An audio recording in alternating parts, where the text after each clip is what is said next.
Bonjour et bienvenue à notre podcast Autour d'une pomme, animé par Elisabeth No et Annabelle de Thèves, dans lequel nous vous présenterons des sujets concernant l'éducation. Nous remercions nos commanditaires, Luco, le Comité Primance et les Jeux de l'éducation. Donc, bonjour les filles et bienvenue au podcast Autour d'une pomme. Je suis vraiment contente aujourd'hui de vous accueillir en studio. En fait, nous sommes vraiment contents de vous accueillir, moi ainsi que ma co-animatrice Annabelle, puisque nous accueillons aujourd'hui, chers auditeurs, Camille Lalande ainsi que Coralie Préjean, qui sont deux collègues et étudiantes au bac, au préscolaire et à l'enseignement au primaire. Donc, enchantée! Bonjour! Sans plus tarder, on embarque dans le vif du sujet. Aujourd'hui, on parle d'éducation sexuelle. Avant de vous expliquer en détail ce que c'est, je vais tout de suite te reprendre, Elisabeth, en te disant qu'on ne dit plus éducation sexuelle, mais bien éducation à la sexualité. Pendant longtemps, on a utilisé ce terme-là, mais aujourd'hui, on les distingue. L'éducation sexuelle va vraiment venir expliquer les relations sexuelles, alors que l'éducation à la sexualité va venir englober beaucoup plus large. On va aller parler de l'identité de genre, du rapport à notre corps, à ceux des autres, des relations, autant les relations sexuelles, mais les relations émotives. Donc, c'est vraiment très large comme ça qu'on veut l'aborder au primaire. Donc, voilà. Ah, ben merci de m'avoir repris. Je vais essayer de corriger cette petite erreur lors de mon discours. Avant de vous laisser la parole, Camille et Coralie, en fait, je dois quand même faire une petite mise en contexte, c'est-à-dire que l'éducation à la sexualité existe depuis plusieurs années déjà au Québec. En fait, à partir de 1992, il y a eu le cours qui s'intitulait La formation personnelle et sociale, où à l'intérieur des contenus offerts dans ce cours, on pouvait retrouver l'éducation à la sexualité qui était assez brève, je vous dirais. On parlait surtout des systèmes reproducteurs ainsi que du genre féminin ou du genre masculin sans plus. Suite à la réforme, on a eu la publication de ce beau document que vous trouvez en bleu et jaune à l'écran en 2003, où on va finalement définir l'éducation à la sexualité comme un contenu qui doit être abordé dans le domaine général de formation qui est intitulé Santé et bien-être. Puis finalement, en 2018, eh bien, le ministère a décidé de mettre des contenus qui sont maintenant obligatoires à enseigner et qui seront présentés un peu plus tard dans le podcast. Je vous laisse la parole, les filles. Mais d'abord, j'aimerais mentionner pourquoi enseigner l'éducation à la sexualité, parce que souvent, c'est le sujet qui va revenir, la question qui va revenir. D'abord, on enseigne la sexualité parce que c'est un droit. Donc, tout enfant a le droit de recevoir cette éducation sexuelle au même titre qu'un enfant doit être éduqué à l'école. Donc, c'est un droit, je crois, qui est dans la charte, si je ne me trompe pas. Oui, effectivement, dans la charte, on mentionne mot pour mot que tous les Canadiens ont droit à une éducation en matière de santé sexuelle qui corresponde à leurs besoins. Puis, ben, parlant de besoins, Elisabeth, c'est un besoin, en fait, d'apprendre comment la sexualité, l'éducation à la sexualité, c'est un besoin pour les élèves et les enfants parce que, ben, de un, c'est efficace, OK? Parce que un enfant qui a reçu l'éducation sexuelle à la maison qui peut peut-être pas être adéquat ou du moins qui manque d'informations, ben de le faire à l'école, ça permet de mettre tous les enfants sur le même pied d'égalité au niveau de l'éducation à la sexualité. Donc, l'enseignante est neutre dans son enseignement et donc, ça fait en sorte que tous les enfants reçoivent au moins une éducation sexuelle. Donc, si après ça, ben, à la maison, c'est pas fait, ben, ils ont une base déjà qui est là et qui est importante. Donc voilà, c'est efficace aussi parce qu'on sait que les enfants qui en reçoivent, bien après ça, ça évite peut-être plus tard les ITSS, ça l'évite En fait, les enfants connaissent mieux comment se protéger, connaissent mieux les changements à la puberté. Donc, on le sent que c'est efficace d'en parler parce qu'après ça, on est mieux outillé. On fait de la prévention, en fait. C'est ça, l'éducation à la sexualité. Exactement, c'est exactement de la prévention. Puis aussi, c'est un devoir parce que, ben, pour les raisons mentionnées, ça fait partie de notre quotidien, l'éducation à la sexualité. Donc, les enfants vont vont le savoir, donc c'est un devoir de leur enseigner comment ça. Oui, je suis complètement d'accord. Et même, ce que je retiens de ce que tu dis, c'est que le développement des connaissances liées à la sexualité va vraiment permettre à l'enfant de savoir comment réagir face à des situations qui vont se produire dans leur futur. Puis ça va même permettre de développer l'affirmation de soi, la gestion des émotions, la gestion des comportements. Donc, clairement, c'est très important d'enseigner la sexualité au primaire autant qu'au secondaire. Mais puisqu'on est des enseignantes au primaire, on se concentre là-dessus.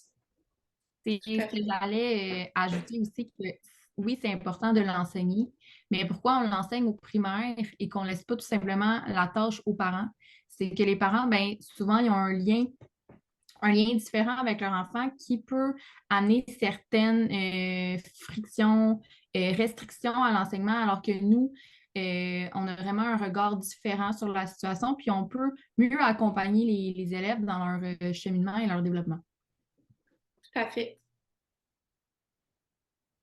Je suis vraiment contente que vous avez décidé de m'inviter au podcast parce qu'en fait, depuis mes années universitaires et au cégep, j'ai eu la chance de faire un travail sur l'éducation sexuelle, ben, à la sexualité, en fait, durant mon parcours au cégep. Donc, je me suis intéressée aux perceptions qu'ont les enseignants face à l'éducation à la sexualité qu'ils devaient enseigner aux jeunes et tout ça. J'ai interviewé deux personnes, donc deux enseignantes, Justine et Maude, qui ont chacune dans des écoles différentes et tout ça. Puis leur perception était assez semblable. Donc, j'ai compris à travers tout ça qu'il y avait un manque de formation de la part de la formation initiale à l'université, puis même en continu dans les écoles. Souvent, c'est un très petit nombre d'heures qui ont accès aux formations. Donc, ça les rend peut-être beaucoup moins à l'aise à enseigner, mais ils sont conscients de l'ensemble des bénéfices que ça apporte aux élèves parce que, comme Annabelle disait tantôt, parfois les parents qui sont peut-être mal à l'aise ou qui ont vécu des expériences plus négatives, mais c'est ce qu'ils vont transmettre à leurs enfants. Alors qu'à l'école, on est considéré comme un terrain neutre, on est des enseignantes, on n'est pas dans les milieux familiaux, donc ça peut être différent, puis c'est bénéfique pour les enfants. Par la suite, c'est ça, j'ai fait un questionnaire, j'ai eu 21 réponses d'enseignantes aussi, qui, par rapport, justement, c'était très global. Sentez-vous à l'aise? À quel âge on devrait enseigner? Donc, on peut voir qu'il y avait différentes réponses, puis que c'est pas tout le monde qui est à l'aise de le faire. Puis, on veut savoir comment, puis pourquoi le faire. On est conscient que c'est important, mais comment le faire, c'est surtout là qu'on cherche des réponses. Je suis complètement d'accord avec toi. Avoir le rôle de pédagogue dans l'éducation de la sexologie, pas de la sexologie, mais de la sexualité, c'est assez complexe, surtout dans un milieu où le manque de ressources est criant. Donc, je trouve que les réponses à ton questionnaire font amplement du sens et viennent même me rejoindre moi en tant que future enseignante parce que j'ai encore beaucoup de questions concernant l'éducation à la sexualité. Puis, Coralie, tu nous disais que souvent, on ne sait pas comment l'enseigner. Bien, c'est justement de quoi on va discuter à l'instant. Ce que vous voyez à l'écran, en fait, c'est le tableau synthèse des concepts qui sont fortement suggérés et même obligatoires à présenter à nos élèves. Elisabeth vous en parlait un peu plus tôt. Donc, c'est vraiment ces concepts-là qui sont présentés juste ici devant vous. Oui, effectivement, et je dois même ajouter que selon une recherche effectuée par Julie Deschenaux, qui est candidate au doctorat au département de la sexologie à l'UQAM, elle nous mentionnait que les approches à utiliser afin de mettre en place des activités devraient toujours être très positives et on devrait vraiment se sortir des cours magistraux qui sont disons, moins aimés par la plupart des élèves. Et aussi, on s'assure toujours d'offrir un milieu, un environnement qui est sécurisant parce qu'on veut s'assurer que les élèves se sentent inclus dans la discussion. Bien, c'est ça, c'est super intéressant ce que tu dis parce que souvent à l'université, bien, on va avoir plusieurs cours de didactique, mais on n'a pas de didactique de l'éducation à la sexualité. Alors, ça peut être difficile de sortir du classique enseignement magistral parce que souvent, c'est ce qu'on va avoir tendance à faire. On a des informations, on veut les enseigner, donc c'est ça la manière la plus efficace quand on n'est pas beaucoup expérimenté. De cette façon-là, aujourd'hui, on veut vous présenter quelques activités qu'on a pilotées en classe souvent dans le cadre de nos stages. Donc, pour ma part, c'est dans mon dernier stage, au premier cycle, que j'ai fait cette activité. Comme c'est le premier cycle, ben là, c'est vraiment l'éveil, là, à l'éducation à la sexualité. On ne va pas très, très loin, mais on commence et c'est ça qui est important. Donc, on va parler des stéréotypes. Souvent, à cet âge-là, les enfants ne savent pas c'est quoi un stéréotype, donc on les introduit tranquillement. Donc, par l'album jeunesse que je vous présente ici, c'est l'histoire d'un petit garçon qui décide de porter une robe orange. Et puis là, ses copains ne sont pas tout à fait d'accord. Alors, avec les élèves, on va discuter. Mais pourquoi on trouve que c'est pas grave? Pourquoi on n'est pas super d'accord? Donc, ça va les amener à réfléchir. Et ensuite, je leur présente des cartes à tâches. Vous voyez un extrait à l'écran avec des énoncés. Puis les élèves doivent distinguer si c'est un fait ou un stéréotype. Donc, par exemple, les filles ne doivent ni péter ni roter. Ben, est-ce que c'est vrai que les filles, il ne faut vraiment pas qu'ils rotent puis qu'ils pètent ou c'est juste un stéréotype puis c'est mal vu parce que, bon, c'est des filles. Donc, c'est vraiment ça le but de l'activité. Je ne sais pas si peut-être Coralie ou Camille, vous avez d'autres idées pour nous d'activités à faire en classe? Ben, Oui, j'aimerais juste ajouter là, à ce que tu avais dit, Annabelle, là, l'idée d'utiliser des albums jeunesse, c'est souvent vu en enseignement, puis je pense que c'est vraiment un bel outil parce qu'on en a plusieurs des albums jeunesse qui parlent justement des différences au niveau, puis de l'éducation sexuelle, donc d'utiliser ça, je trouve vraiment que c'est intéressant, puis on en voit de plus en plus, donc c'est utile, à mon avis.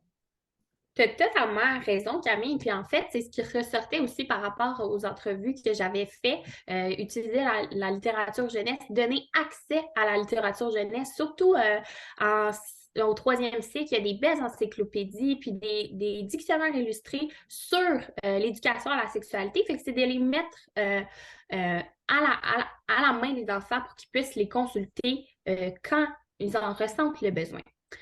Puis justement, parlant de troisième cycle, moi, c'est une activité que j'ai réalisée avec des sixièmes années. Donc, ça s'intitule Ensemble, parlons de puberté. Donc, tout d'abord, comment j'ai abordé l'activité, c'est que d'abord, j'ai demandé aux élèves d'inscrire les questions qui les préoccupaient concernant la puberté. Donc, ça pouvait être vraiment n'importe quoi. On laisse le sujet très vague pour avoir le plus de questions possible. Puis, c'était toujours de façon anonyme. Ils sont venus déposer leurs questions dans une boîte. Pendant ce temps, moi, j'ai consulté les questions avant de faire l'enseignement pour avoir des idées, des connaissances des enfants déjà à la base, puis sur quoi ils se questionnaient vraiment pour pouvoir peut-être répondre plus à leurs besoins. Par la suite, pour l'activité, c'est une présentation à l'aide de vidéos, puis c'est des quiz, remplir un tableau avec les informations vues dans la vidéo. Donc, c'est une grande discussion en grand groupe, puis ça a été vraiment, pour moi, personnellement, ça a été vraiment important de le faire avec l'ensemble du groupe. Oui, on parle de menstruation, oui, on parle de puberté, mais c'est important que tout le monde le sache pour qu'ils puissent comprendre en fait ce que les autres ressentent. Donc, c'était une discussion très grande ouverte avec l'ensemble du groupe, mais c'était aussi choisi à un moment opportun à la discussion. Puis, à la fin de l'activité, c'est à ce moment-là que je suis revenue sur les questions, puis l'ensemble des questions des élèves. C'est important de prendre le temps. Puis ensuite, les élèves ont pu répondre entre eux, puisqu'il y avait plus de connaissances. Donc, ça permet aussi d'observer ce que les enfants ont appris, ont acquis, puis tout le monde est par la suite informé sur les mêmes bases, sans gêne, sans tabou. Je trouve ça super audacieux, Coralie, ta phase de préparation, excuse-moi, de poser des questions aux élèves parce qu'on sait que des fois, ils peuvent tout le temps nous sortir quelque chose à laquelle on ne sera pas préparé, ce qui peut nous faire peur un peu. Mais je trouve que l'éducation à la sexualité, c'est tellement une place pour s'exprimer. Puis, OK, peut-être que des fois, ça va être un peu funky, mais ça va peut-être répondre à des questions de d'autres. Puis, exact. C'est pour ça qu'il faut le faire sans gêne. On n'a pas peur de poser les questions, puis il faut le dire aux élèves. Tout à fait. Puis si je peux rajouter, là, avant de parler de mon activité, d'ajouter que, de parler de menstruation avec les garçons qui ne le vivent pas nécessairement, je trouve que c'est pertinent parce qu'ils ont besoin de savoir, eux autres aussi, c'est quoi la menstruation parce qu'ils ont probablement des sœurs, des mères, peu importe. Donc, c'est important pour eux de le savoir aussi. Pour ce qui est de mon activité, oui. Pour ce qui est de mon activité, moi, j'ai parlé avec des élèves de 6e année d'identité de genre, d'expression de genre, d'orientation sexuelle et de sexe assigné à la naissance. Donc, on parle de sexe biologique. Puis, j'ai trouvé cette activité vraiment intéressante. Je me suis basée sur le Genderbread Person, qui a été réalisé avec des chercheurs et compagnie pour l'expliquer de façon adéquate à des enfants, parce que souvent, de comprendre que l'identité de genre, l'expression de genre et l'orientation sexuelle et le sexe se situent sur un continuum, parfois, ça peut être vraiment complexe à comprendre. Donc, c'est ce que j'essaie c'est ce qu'on va expliquer dans cette activité-là, que l'identité de genre, tu peux te sentir femme, tu peux te sentir homme, tu peux te sentir entre les deux, puis tu peux te sentir autre chose. Donc, vraiment, là, au niveau de l'identité, de l'expression, de l'orientation sexuelle, c'est la même chose, c'est le même principe, c'est vraiment un continuum. Donc, c'est ce qu'on va expliquer avec les enfants.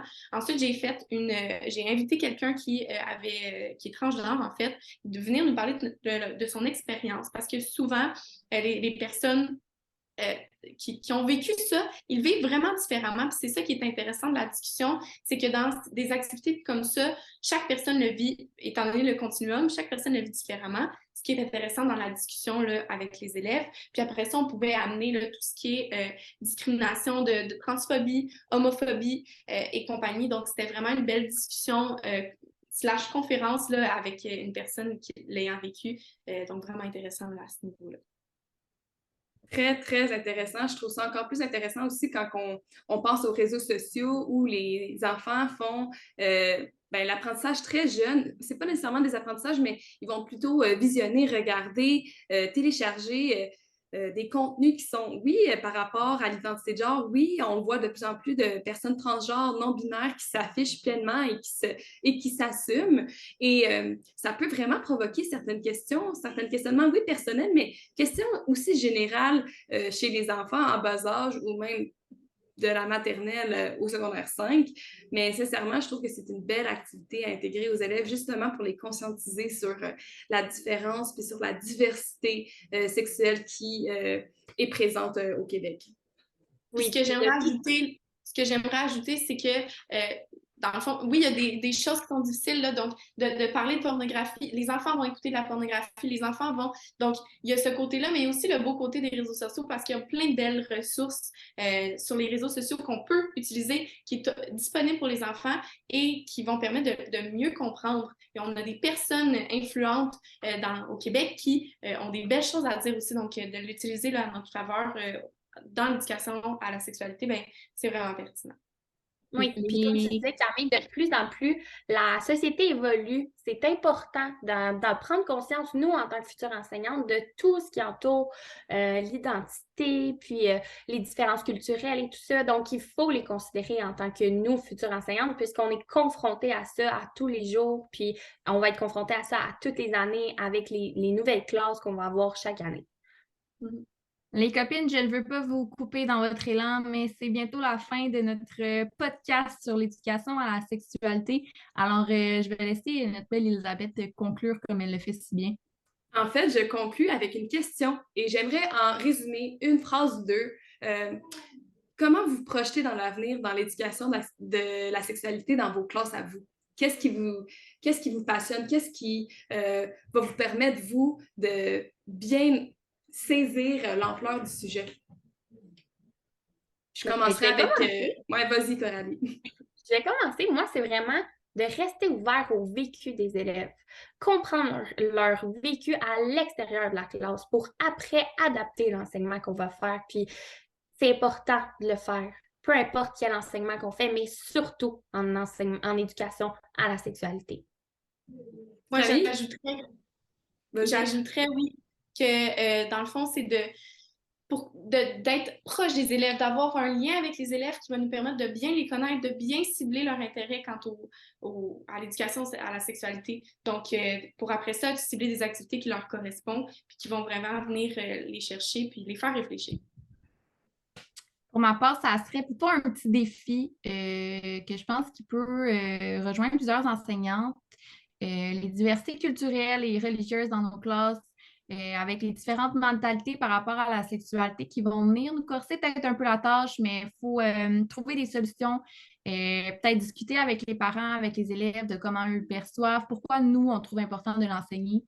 Puis la communication, c'est la clé, quoi. Je suis entièrement d'accord avec vous. Eh bien, merci beaucoup les filles d'être venues discuter avec nous sur notre podcast et on se revoit, moi et Annabelle, pour une prochaine séance dans quelques semaines. Bye bye! Merci!